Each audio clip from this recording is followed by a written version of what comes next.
Graças a Deus. Eu salvo a todos com a paz do Senhor Jesus. Podem sentar, já vocês vão ficar de pé. Dizer da alegria de estar aqui. Chamar os Deus sempre vai lá. Esse por outro está lá com a gente. Que Deus abençoe esse lar. Abençoe o trabalho que é feito aqui na vigília. E que todos os crentes que estão aqui possam entender a vigília, possam entender como é importante a vigília e o que Deus pode fazer através de uma vigília que é entendida de forma correta.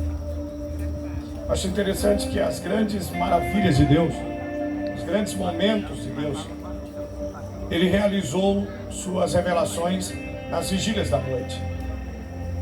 Você encontrava Jesus dizendo para os seus discípulos, ele dizia assim: atravessem para o outro lado, que eu vou para um lugar separado. E Jesus então vai para um lugar separado, vai orar.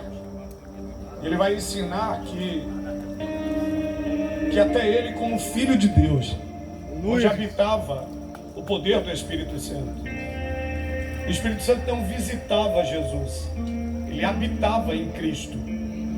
E quando habitava em Cristo, mesmo o Espírito Santo habitando nele, ele disse: o Espírito de Deus está sobre mim, e ele me ungiu para pregar o Evangelho a todas as pessoas, a todas as criaturas. Aleluia! E os discípulos estão num barco e Jesus no monte orando. Era uma vigília. Imagina os discípulos naquele barco sem entender nada, e Deus diz: nessa madrugada eu vou lhe mostrar algo tremendo, algo poderoso. E os discípulos estão meio que dispersos no meio da tempestade.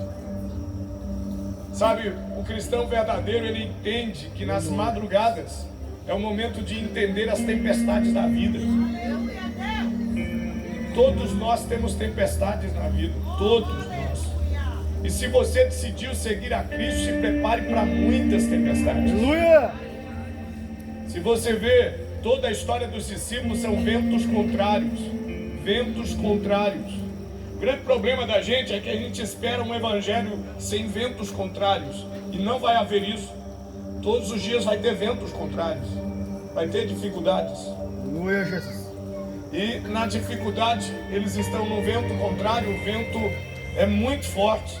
E eles estão com medo de afogarem, de serem submersos pelas águas. E no meio de todo o medo dele, Jesus vem sobre as águas. E o interessante é que eles olham para Cristo, olha, são homens que, ao contrário de nós, eles passaram noites, madrugadas perto de Jesus. Imagina que o cristão com maior intimidade com Cristo não pode ter medo de todas as coisas. Muitas coisas não vai ter medo. A Bíblia diz que quando ele vem sobre as águas, eles ficam assombrados e pensam que é um fantasma. Aleluia! Aí de lá eles dizem, Jesus diz: não fiquem com medo, sou eu. E a vigília, você imagina que não é uma vigília qualquer, no meio do mar, e vem um homem sobre as águas. Aí Pedro disse assim: se é o Senhor, diz para que eu vá a ti, eu quero ouvir tua voz. Eu não reconheço apenas o Senhor caminhando, eu reconheço a tua voz. Aleluia! É interessante, né? Eu não reconheço o movimento, eu quero ouvir a tua voz. Se eu ouvir a tua voz, eu vou saber que é o Senhor. Eu só saio do barco se for a tua voz. Aí de lá o Senhor diz: então vem. Ele reconhece a voz do mestre. Ele põe o primeiro pé sobre as águas e começa a caminhar naquela vigília. Ele está caminhando sobre o sobrenatural. Mas em uma certa altura do caminhar sobre o sobrenatural, ele começa a olhar para as limitações dele, as fraquezas dele. E todos aqui têm fraquezas. E a expectativa de Cristo é que você nunca esqueça de que matéria você é feito. Esquece de que matéria você é feito. Numa vigília como essa, Deus te lembra a matéria que você é feito. Porque tem gente que acha que é de uma matéria celestial, que aguenta tudo. Você não aguenta. Você não aguenta. Você não aguenta. Nós temos visto tantos escândalos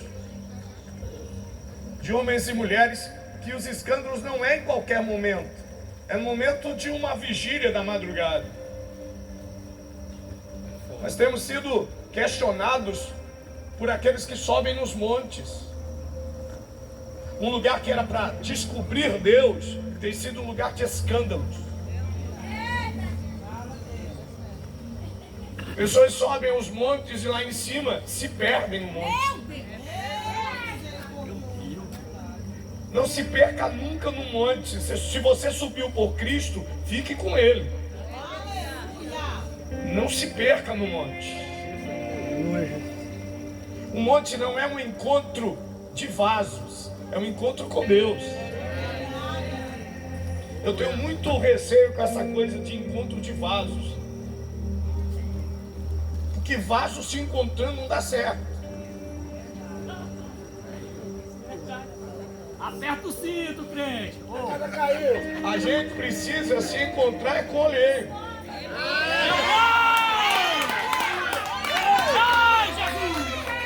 O Senhor não chamou ninguém para se encontrar com vaso. Ele disse: desça a casa do oleiro que eu quero falar com você.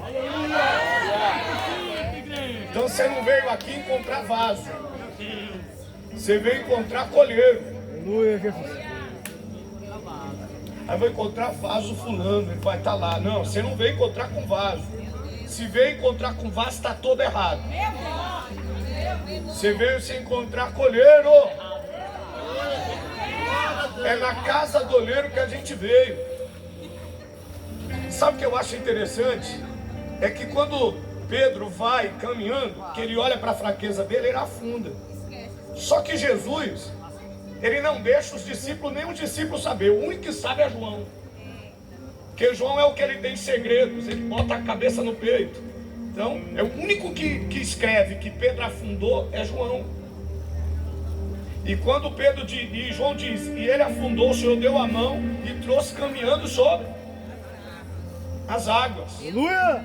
Como se eu dissesse assim, ó, se eu lhe deixasse afundado e simplesmente eu lhe segurasse pela mão e chamasse o barco para pegar, você ia ficar como aquele que caiu e não ficou de pé. Aleluia! Mas eu vou lhe botar de pé sobre as águas e a gente vai voltar caminhando para o barco. Glória! Porque Deus é lindo. A gente fracassa, a gente fragiliza a nossa fé, mas Deus não nos envergonha. Aleluia! Quem se expõe somos nós mesmos. Ele não faz isso. Verdade, meu Deus. Ele estende a mão e te traz de volta para o barco. Vamos caminhando comigo, Pedro. Então nós viemos se encontrar com quem? Oleiro. E nós viemos nos encontrar com o oleiro na casa do oleiro. Deixa eu ver se vocês conseguem entender. Eu não vim para a casa de qualquer um. Eu vim para a vigília, para a casa do oleiro. E ele não manda você subir. Ele manda você descer. Se tem uma coisa que eu acho interessante em Deus, é que o mundo, quando aumenta de nível, ele cresce. Não é assim ou não? Fulano aumentou de quê? De nível. Ele era diácono, agora é presbítero. Aumentou de nível, agora é pastor. Só que no reino de Deus não se aumenta de nível para cima. Se aumenta de nível para baixo. Aleluia! Se você quer um novo nível com Deus, não é para cima, é para baixo, meu irmão. É o quanto você consegue descer. Aleluia! É o quanto você consegue se diminuir. Aí, ó, meu Deus. O maior nível que Paulo chega é de não mais existir. Ele disse: já não vivo eu, mas Cristo vive em mim. O nível mais alto que um cristão pode chegar é não existir mais. Quer chegar no nível mais alto? Desce até não existir mais. Ai, ai, ai, Jesus. Eu passei esse dia todo Eu tô cansado, eu só vim mesmo em consideração, já tinha dito que vinha. Então eu vim. Porque crente é sim, sim e não, não. Eu não estou fazendo média do que fiz, mas eu passei o dia todo sobre guerras. Estava dentro do presídio, sem celular, sem nada para gravar, porque tem gente que vai pro presídio, aí filma na porta. Meu Deus! Meu Deus! E filma na saída. E se tiver oportunidade, ainda filma lá dentro. A obra de Deus é feita em sigilo, você e Deus. Quem está lhe ouvindo só vai lhe dar crédito para o evangelho que você prega, se não houver interesses pessoais. Aperta o cinto aí, crente. Se não tiver interesses pessoais, a coisa vale. O problema é que a gente gosta de interesse pessoal. A gente está sempre querendo crescer na obra. Você vai crescer, e o crente gosta dessa coisa de crescer. Aleluia! Só que na verdade crescer é não existir. O único que fala de crescer é João Batista. Aí João diz assim, ó: importa que ele cresça e que eu diminua. Grava. O grande problema da geração de crentes atuais é que eles querem crer, ser e Jesus diminuir na vida deles. Porque quando a gente deixar Deus crescer, a gente já não tem mais vontade, a gente já não tem mais querer, a gente já não é mais complicado, a gente já faz as coisas com mais facilidade, a gente já evangeliza sem segundas intenções, a gente faz as coisas com o coração conforme Deus quer. Não se preocupa não. Se você é realmente de Jesus, Ele vai fazer crescer. Lhe diminuindo. E é bom, meu irmão, quando Deus diminui a gente. Ah, quando Ele diminui a gente. E aí João fala isso. E hoje eu estava dentro do presídio, passei o dia todo, sem celular, sem nada. Quando eu entro lá, Deus diz assim: hoje você vai ficar na medida do que eu quero. Nunca me esqueci, eu entrando dentro do presídio. Aí eu entrando, botei o pé, Jesus disse assim: sabe ministrar o que aí dentro? Meu coração. Eu disse: vou ministrar intimidade contigo. Maravilhoso Deus. Que é necessário ter intimidade contigo. Esses caras têm intimidade com a facção, com o líder da facção. Eu vou falar sobre intimidade contigo. Ele disse: é? Pois você vai ministrar uma coisa que eles têm mais do que você. Aí eu virei para o Senhor e disse: mas eu sou pastor. Eu disse: você é meu pastor, você tem intimidade comigo, mas eu quero mais com você. Se porque o senhor não pode ter mais comigo, eu disse: porque você não me deixa. Sabe aquele dia que a gente é moído, né? Aí Deus virou para mim e disse assim, ó: eu fui quem coloquei eles aí. Aí como ele dissesse assim para mim: eu não quero colocar você lá. Eu quero que você entenda, sem pressão, colocar você lá. Ele me disse assim, ó: dentro da prisão, dentro dessa cadeia, fui eu que botei eles porque eles não poderiam me ouvir. No corre da vida deles, eles nunca teriam condição de me ouvir. Naquilo que é importante na vida deles, eles nunca parariam para me ouvir. Hoje, eles têm que parar para me ouvir. Glória! Eu tirei televisão, eu tirei celular da mão deles, eu tirei o poder que eles pensavam que tinham, e hoje, se eu sussurrar, eles me escutam. Glória! Não entra de qualquer jeito, não tem uns entrando de qualquer jeito, eles sabem de longe quem é e quem não é.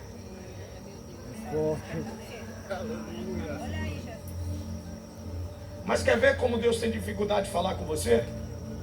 Você tem um celular na mão que é seu inimigo, é seu maior inimigo, é sua distração. Não, pastor, mas eu fico ouvindo mensagem, eu fico ouvindo no celular. Quem diz que Deus tem mensagem gravada para você?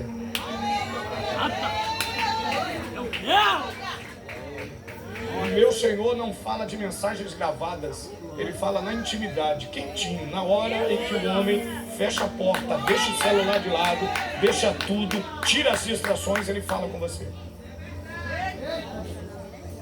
Uma vigília como essa, ele disse, deixa eu tirar as distrações, mas não tem jeito, a gente se distrai. Mas se a gente focasse nele, é uma oportunidade diferente. Então, Aleluia. hoje eu vi coisas tremendas.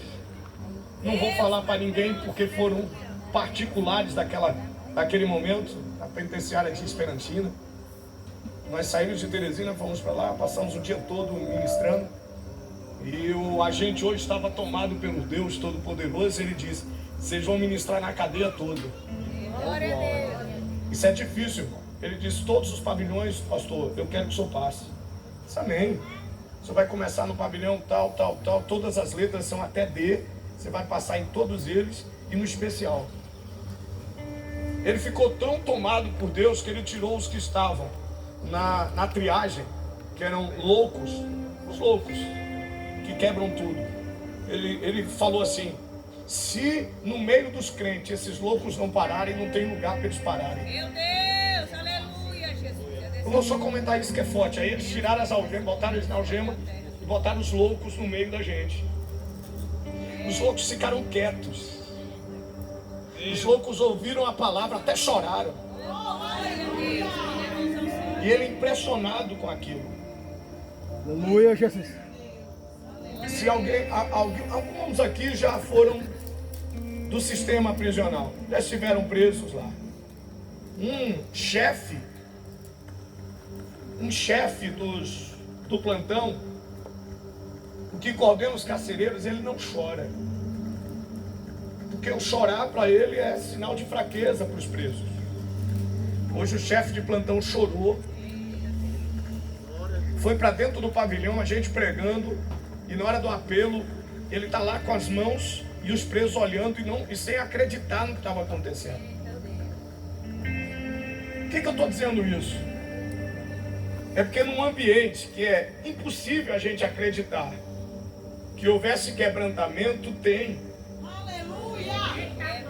E em um ambiente que não tem ninguém preso, ninguém algemado, Meu Deus, o quebrantamento não é como Deus quer, não é sincero. Me permita, eu não posso evitar de você me julgar, fica à vontade. Mas como homem que eu tenho um compromisso com quem? Com Deus. Não pedi nada para estar aqui. Não liguei para ninguém, não pedi nada para ninguém. Não disse me leva lá, não. Eu estou aqui porque eu creio que é Deus que queria que eu tivesse. Glória.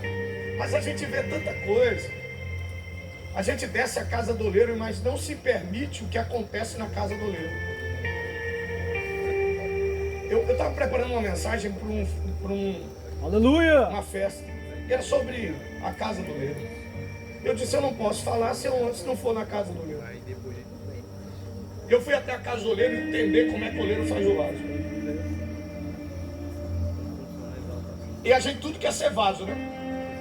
Mas o oleiro é interessante como ele faz o vaso. Aí eu cheguei lá e tinha uma rodama. Hoje é moderno. Naquele tempo era a velocidade era nas pernas, no pedalar.